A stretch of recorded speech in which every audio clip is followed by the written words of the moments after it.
Saints and Beats Daily. I'm your host, Tony Fry. Thank you for downloading yet another episode of the podcast, episode number 84. If you're listening in real time, it's kind of hard to believe we're in the 80s already, isn't it? So today is kind of weird. I've told you before, I pick the songs at random. I have a playlist that's got every song we have to cover, and I hit shuffle, and then I have a Google sheet that's got all the dates mapped out. And so when it shuffles onto a Beatles song, I put that song in the next available Beatles slot, and when it's a Kinks song, the next available Kinks slot. And when I was doing it for this episode, the first available Beatles-related spot was for today, the day after we talked about the Kinks song Brainwashed. We're talking about George Harrison's song Brainwashed. And considering that I'm using Spotify and Google to do this randomizing, I thought it was fitting that Brainwashed got in there 2 times in a row. We get it, guys. So that's what we're talking about today. The song's Brainwashed. It's by George Harrison. It was released November 18th, 2002 on his album called Brainwashed. This was a posthumous release that he had just about finished. For all everything that's been documented about it, it looks like the album was more or less done, to the point that when Jeff Lynne, who produced it, and Danny Harrison, who you could say co-produced it, when they went back to the project after George's passing, they were able to utilize the same timetable and the same recording sessions that George had already planned had he been alive to finish this album himself. He'd been working on it for a long time. One of the songs on this album, Any Road, was actually written when he was on the video shoot for, I think, Is This Love, from the Cloud9 album. And in between that time, he did a couple Wilburys albums. He did the Beatles anthology. You know, he was busy. And this just kind of was a project that he was working on bit by bit over really the course of a decade. So when it gets done, it gets released. This is the closing track on it. It's the title track. It's the closing track. The personnel on it, George is on acoustic guitar, bass, and slide guitar. Jeff Lynne is on electric guitar, acoustic guitar, and keyboards and backing vocals. Danny Harrison is on acoustic guitar and backing vocals. Bikram Ghosh is on tabla. John Lord is on piano. Sam Brown is on backing vocals. We know Sam for doing Horse to Water at the concert for George. Jane Lister on harp, and Isabella Borzamakowski, I'm butchering that, apologies, is doing a reading from How to Know God.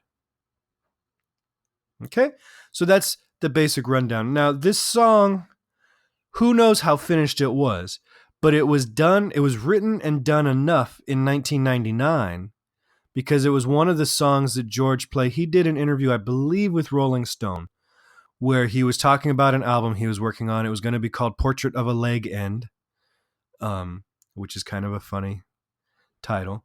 And it was going to be a picture of a boot or something like that. And he played a few songs for him. One of them was called Valentine, which we've never heard, or the title had been changed. And it does appear on Brainwashed. But one of the songs they talk about is Brainwashed. So it had been around at least since 1999 in a semi-completed form. To me, this song, it had to be an album closer for this particular album. It doesn't fit really tonally the rest of the album. I don't know. It doesn't feel to me as much of a George song except for the interlude, which we'll get to. To me, it sounds the most like a Cloud9 leftover than any other track on this album. You really hear Jeff Lynne's production, and I love Jeff Lynne. I love his production. But you hear it more on this track than you do most of the rest of the album, which still feels like a George Harrison Jeff Lynne collaboration, where this feels like a Jeff Lynne track that George has written.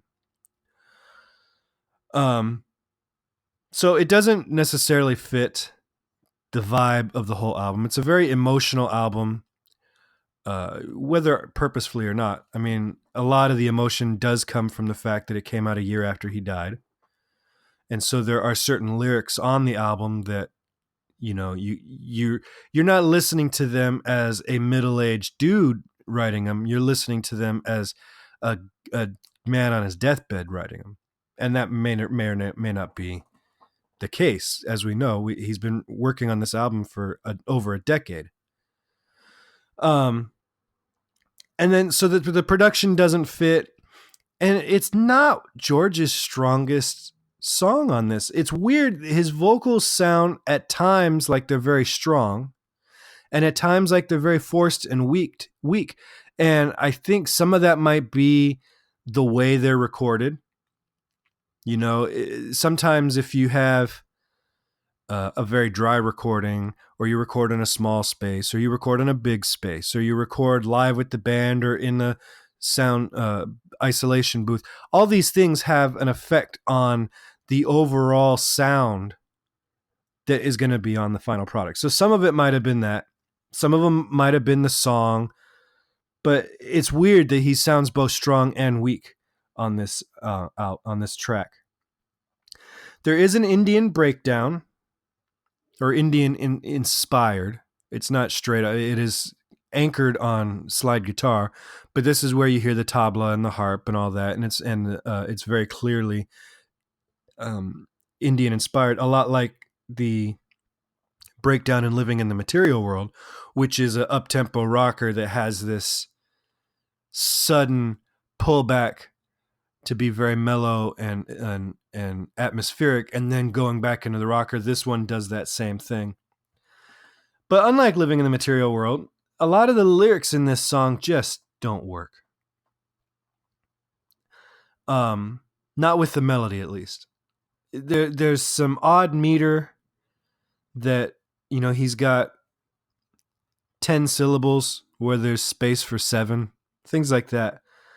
And then some of the rhymes are a bit forced, and because he's stuck to this meter, some of the words where you would have the strong syllable on a stronger beat, he's got the weak syllable on the stronger beat. One good example, there's a great reverse rhyme that I love in this song.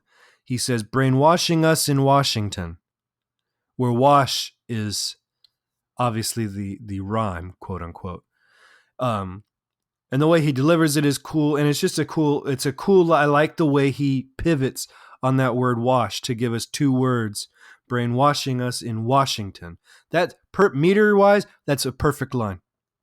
Nothing he could do to make that any better. But then he follows it with, in Westminster in London. Now, if you heard George Harrison say, "I'm going to drive up to London today," you'd think he was a little bit nuts. But that's exactly what he does with this weird meter. It puts the London, lun is the strong syllable, but done is on the stronger beat, meter-wise, rhythmically, as far as the pulse of this song goes. And it kind of takes the steam out of the first line. You forget that "Brainwashing us in Washington" is a good line when it's followed by "Westminster in London." It's a good album closer, like I said. It's a decent song to be the title track, but it is probably the weakest song on this album. And this is an album I really like. This is one of my favorite George Harrison albums. But for me, the saving grace is actually the chant at the end. For the last over a minute, I think, you hear George with Danny duetting in perfect unison for most of it. There is a slight harmonic division in the middle, but for the most part, they're singing in unison. And it's beautiful. You got the drone going underneath, and they're doing this Indian chant. And when you are closing an album that is so fueled with emotion, coming, like I said, a year after his death, that is a really powerful way to end the album. And in a lot of ways, it's made more powerful because it's attached to the loud song on the album. You know, if they would have attached this to the end of Rising Sun and made that the closer, doesn't work as well. It needs to come off this rocker. We need to come off of like this loud song and then immediately be brought back down and kind of eased into the end of this album. And it's beautiful. It's a lovely moment, perfectly placed. You couldn't stick this in the middle of the album. It's perfectly placed. So this track, there were 3 songs from Brainwashed that were used on the 2009 Best Of compilation. This track was not one of them, the title track, which does, you could say that says something about the quality of the song, that it's a title track for an album, but not included on the Best Of. But it doesn't say as much as you'd think, because there are several hits missing from that album and a few albums that are unrepresented entirely. Dark Horse was a top 40 hit and a title track, and it's not on there. Nothing from Extra Textures on there. Nothing from Gon Trapo's on there. So, you know, take that for what it's worth. But it is worth pointing out that 3 songs from this album did make that Best Of compilation. Rightfully so. All right.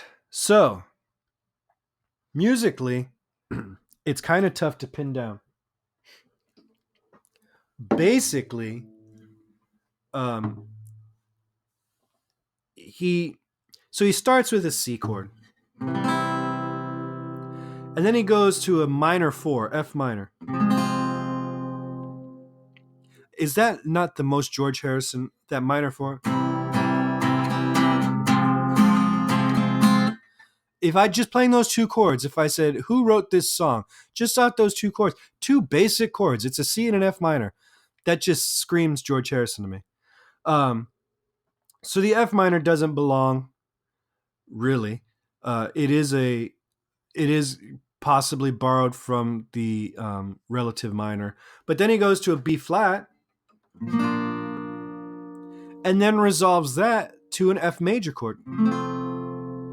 So he's doing C, F minor, B flat, F major. So he's bouncing back and forth between F and F minor. But he's not really grounding anything in a key. So I would argue here that he is essentially keyless. He's not really establishing a strong tonic at any point because he's kind of shifting between major and minor. And then you get to the chorus, which is also the opening riff. All these chords are in the key of C major.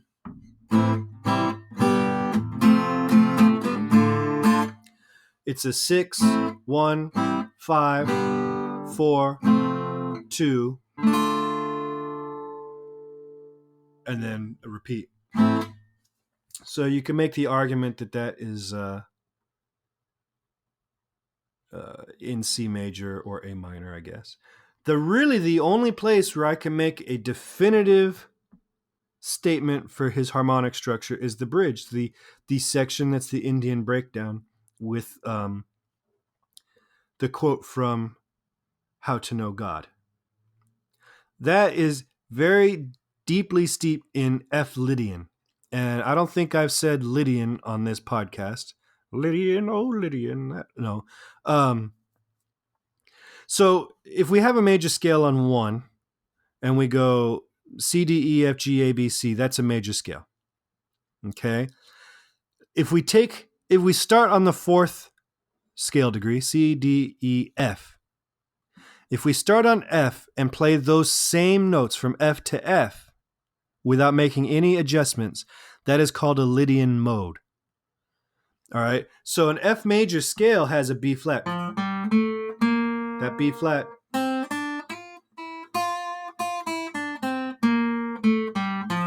Where F Lydian, because it's structured based on the key of C, does not have that B flat.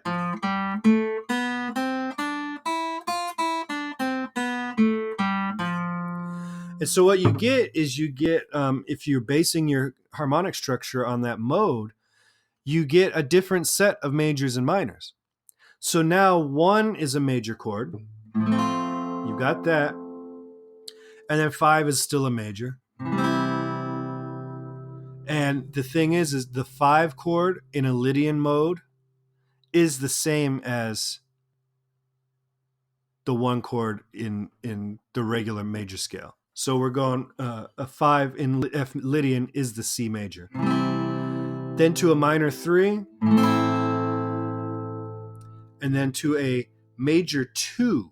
And this is where we get the where I'm pulling Lydian from is that G major there acts as a major 2. And because it pulls us back into the F, I'm going to say George is making F in this bridge. F is the tonic chord.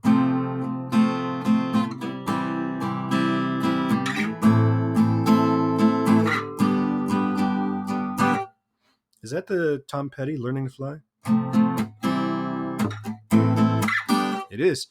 So I'm going to say here now, Learning to Fly is in Lydian mode 2. And that's about it. Then it goes back to the verse. So there's not a ton here going on harmonically. It's not. That's another thing that doesn't make it the typical George Harrison song. Beyond that immediate abandonment of the major tonality by using that F minor chord on this as the second chord we hear. Beyond that, there's not a lot of George Harrison's signature moves on this track. So that's Brainwashed. If you love this song, let me know, because I'm always interested to hear what you guys think of the music after I've talked about it and you've listened to it again with more like inquisitive ears, like you're listening for the things we talked about or whatever. I want to hear what you think about it. And you have until February 8th, 2020 to submit your Mars pick. So you're taking one Kinks or Beatles album, and it can be solo Beatles. One person has submitted a solo song or album already. Kinks or Beatles album, you're taking to Mars as your sole source of musical entertainment. What are you taking and why are you taking it? Give me a call at 925-494-1739. And of course, you can find us at herohabit.com, where all the information about this podcast is. And this Mars pick is going to be the first bonus episode that goes out to our contributors first. So if you'd like to help us keep the lights on by giving $4 a month to the podcast, a subscription you can cancel at any time, by the way, you will get this episode before it is released to the general public as a thank you. And we'll be doing that with all of our bonus episodes. You guys will get first dibs. And thank you to those who have already contributed. All right, that's enough from me.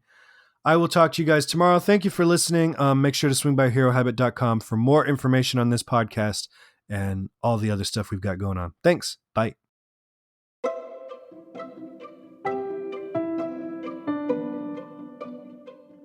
This podcast is presented by the Hero Habit Podcast Network. Swing by herohabit.com today to comment on this episode and poke around our growing database of sports and pop culture news, reviews, and collectibles. herohabit.com. Collect your heroes.